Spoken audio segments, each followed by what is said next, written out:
Ladies and gentlemen, we have a new season upon us, and of course, you need some new ways to make coins, but I know you guys are probably feeling just as lazy as I am as we're coming up to Christmas. So I have the easiest ways to make coins today. So if you're new around here and you want more of those, well, make sure to subscribe. We're also giving away 9 sets of FIFA points through this month that you guys have the chance to win. All you've got to do is subscribe and send me proof over on Instagram. And of course, if you want some coins in a bit of a quicker way, well, if you guys are fed up of coming against nicks like me and foot champs who use loans and OP cards from day one, I'm getting really sick of you!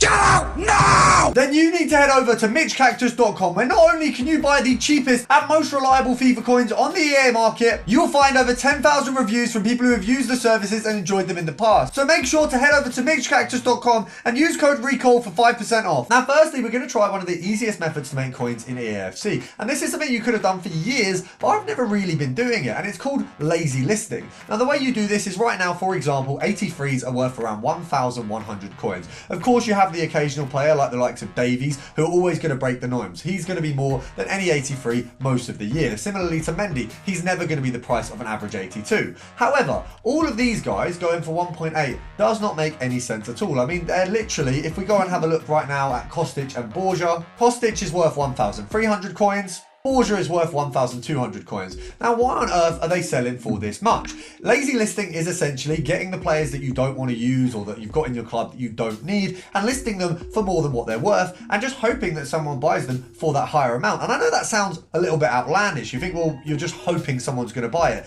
It really, really works. You can see here, I've got all of these listed. Some of them they've listed lower. Obviously, Vitinho is from a different method, so we're going to remove those guys off there. But you can see that they've all gone up. Some of them, as I say, have gone for 1.6. We've gone for these ones for a little bit of a lower rate because they weren't selling, as the average 83 price has gone down. When I initially started it was 1.3. It's now gone to about 1.1. But all of these cards have sold for more than their value because people have just bought them lazily. Now I'll clear this from my transfer list and we can have a look what else I've got on here, which we could have a look at lazy listing. So you've got the likes of Lukaku. Of course, we want to check how much he's worth on Footbin first. Right now, he's worth 3,000 coins. Now, of course, the average price for an 84 is quite close to that, so he's not really far off what he should be worth. So what we're going to do is we're going to list him for 4,100 or 4,200 to give us a little bit more profit. Now, is there a chance that someone buys him on purpose? Absolutely not. It's going to be the people who go on the market and just buy one of the first few cards they see. And you might have to list these cards a couple extra times. If we go on and have a look at Trippier, he's worth 7,200. So let's list him at an 8.5. Now, of course, these cards might be useful to me. Of course, in SBCs, I'm going to use the 85s and the 84 rated players. But if someone buys them for way more than cost, I'm going to get that back. I could just go and buy another Trippier for cheaper and have that profit margin. Now, finally, we're going to get our Modric. We're going to pop him up for 20k because right now, well, 19, let's say, because right now he's worth 17. Now, one thing you want to do with this method is never do it across the 6 o'clock mark. So right now it's 225. This trade will be gone by 325. And if he doesn't list, I'll list him again, maybe a little bit lower, hoping that someone lazy buys him. If you do this over 6 o'clock, there is a chance that your players are going to go up in value based on SBCs that have come out. So you don't want to do it around that time. You either want to do this at 8 onwards or before that 5 o'clock mark. Now, another way to make some really easy coins, and this is more of an advisory rather than a method, if you head over to the Milestones, have a look to see if you've got anything that's waiting. For me personally, if I just go and buy now 8 cards, I get 1.5k. And I know that's not a lot, but I literally just have to do a trading method 8 times and I've got myself some extra coins. Similarly, I know it's a little bit longer, but I can just go and get 13 assists in a squad battles game and I've got myself a 100k pack. Realistically, it's worth the time it takes because actually a 100k pack costs a lot, either 20 quid or a lot of bloody coins. And I need to go and score myself 7 finesse goals because that's also going to get me a rare mega pack. Now, I know these aren't going to be things that are going to contribute to your coin total, but if you've got some more cards in your club, you're going to be able to make more coins by doing SBCs, selling off what you already have, including the duplicates. Now, of course, we've got the option to invest as well. And of course, sometimes investments are harder than others. Now, right now, some cards are on the up and 84s, as we mentioned earlier, are a little bit lower than they can be. Of course, we could probably get quite a few 84s at a good cost right now. Now, when we look at cheapest by rating on Footbin right now, you're looking at around 3k for every single card. So you want to pick a few that you're going to cycle through and just get a few snipes on or put a load of bids in. So we've got Ginter first of all. Now, he's actually the listed cheapest one on the market. Now, what this usually means is because he's the lowest on the list and he's the first one that pops up, everyone's going to be going for him. So what you want to do is, on the list we've got here, we've got Kingsbury is a little bit further down. I think she's probably a little bit less likely to get sniped. So we're going to go for Kingsbury. We're going to pop her down to 3k and see what we've got. 3.2, nothing there. 3.4 seems to be the mark for these ones. Now, realistically, Footbin says it's a little bit more, but Footbin can be off a tiny bit. Now, what we can do, we've got two options. We've got the bidding option or, of course, sniping. Now, sniping, I would say, because it says they're worth around 3k right now, you probably want to snipe at about 2.8. Now, that doesn't mean you can really sell it for much profit right now, but what it does mean is you're starting on a lower point. So when they do rise, you're going to get that extra bit of profit. The other option is, of course, we can go for a max price and bid out a lot of these. So what I'm going to do is I'm going to pop this on a 2k mark. We're going to pop this to 2.5 and we're going to bid every single card up to 2.5. So we'll do this one here all the way to this one here. So you bid up the first entire page. Now, once you've done that, you might want to take yourself over to another player rather than spending all your time on just the one.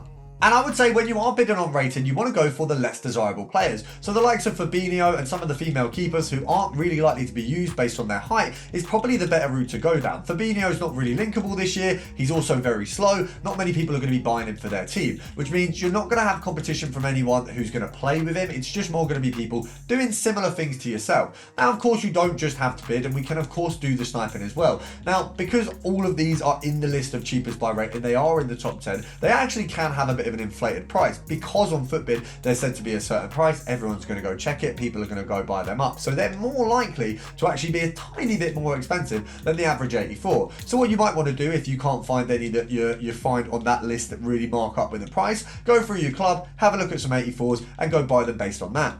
Now, we couldn't manage to get any snipes on the female keeper, but you can see actually we've got some Fabinhos here readily available at 3k, so surely we should be able to get a couple on a snipe at that 2.8 mark. It's not miles under his standard price, and of course it's actually more than what we're bidding them for, but when you're winning them on a snipe, you are going to pay a little bit more. Now, there we actually would have got him for 2,200 coins, which would have been absolutely lovely. So unfortunately, we've missed that one, but of course we can go again and get that done next. Now, of course, we are going to talk about sniping because it is the bread and butter of FIFA, and there's a few things you can do at the minute with some good filters. Now, on the higher end, if you actually go to Premier League and a minimum of 10,250, what you will find is that we've got the likes of Nkunku, we've got Varane, we've got Diaby and Saliba, all at a very close cost. Saliba, Nkunku and Diaby are pretty much the same price right now. So this one is optional as a bid or a sniping filter. Now at 13k, we've got the likes of Nkunku here, who's really had a bit of a fall off. Now you can pick him up for as low as 12,000 coins on a snipe. And of course, bidding, you can probably get him a little bit cheaper. I mean, that one there would have been an absolute steal.